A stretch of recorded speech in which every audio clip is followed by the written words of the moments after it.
నేను మిమ్మును మీ పిల్లలను పోషించెదను అన్నాడు.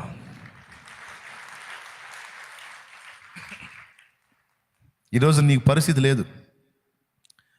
తోడబుట్టిన వాళ్ళు, కుటుంబీకులు ఎవరు అంత సాయం చేస్తారని ఆశపడుతున్నావు, ఎదురు చూస్తున్నావు, ఏడుస్తున్నావు. దొరకట్లా ఏ సాయం. అటు బయట లేదు, ఇంటి వాళ్ళ దగ్గర లేదు, ఎవరి దగ్గర లేదు. కూర్చొని ఏడ్చుకోవచ్చు నువ్వు.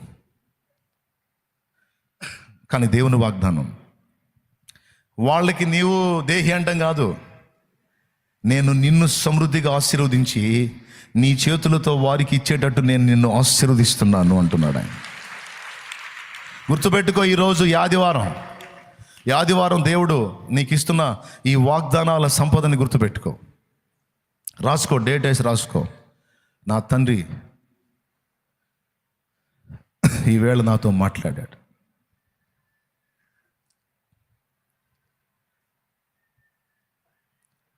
వాళ్ళ చేతులకి వాళ్ళ వైపు వీళ్ళ వైపు చేతులు చాపటం కాదు.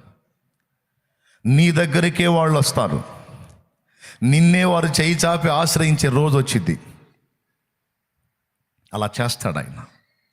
ఎందుకంటే యోసేపు లైఫ్ కనపడుతుంది అక్కడ.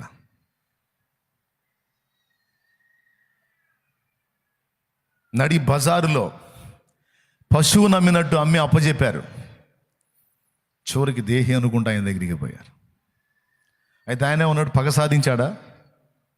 లేదు, నేను మిమ్మును మీ పిల్లలను పోషించదను అంటాడు.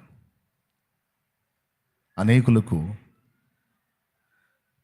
పోషణకర్తగా నీ ఉండునట్లు, నిన్ను ఆస్తికర్తగా చేయటమే కాదు, నీ నిధులను ఆయన నింపుతానని మాట్లాడుతున్నాడు.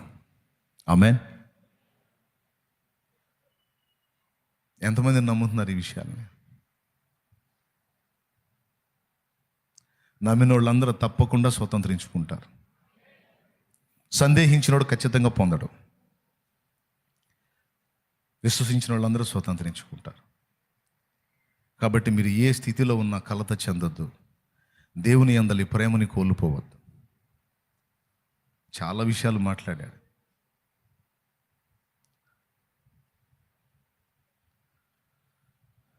నీకు కీడుకరంగా ఉన్న పరిస్థితులు కూడా నీ మేలుకే వచ్చేటట్టు నేను మారుస్తాను అంటున్నాడు ఆయన.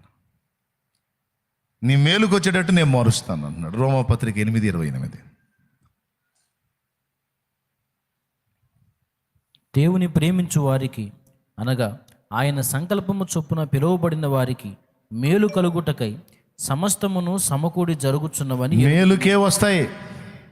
నువ్వు ప్రజెంట్ ఎదుర్కొంటున్న ఇబ్బందులన్నీ, ఈ శోధనలన్నీ, ఈ వేదనలన్నీ, ఈ మనోదుఖం, ఈ కలత, ఈ కన్నీళ్ళు, ఈ అవమానాలు, ఈ పడటాలు, లేవటాలు, ఈ తొట్టుపాట్లు, ఈ గలిబిలి అంతా కలిసి నీ మేలుకే వచ్చిందే. నీ మేలుకే కాదు, నీ ద్వారా అనేక మంది మేలుకు వచ్చింది. ఎందుకంటే నువ్వు ఆయన్ని ప్రేమిస్తున్నావు. ఇది నీ అర్హత. ఏం చేస్తున్నావు? నువ్వు ఆయన్ని ప్రేమిస్తున్నావు. అంతేనా? ఇంకా ఉంది. నేను నీకు జీవ కిరీటం ఇచ్చేదని అంటున్నాడు.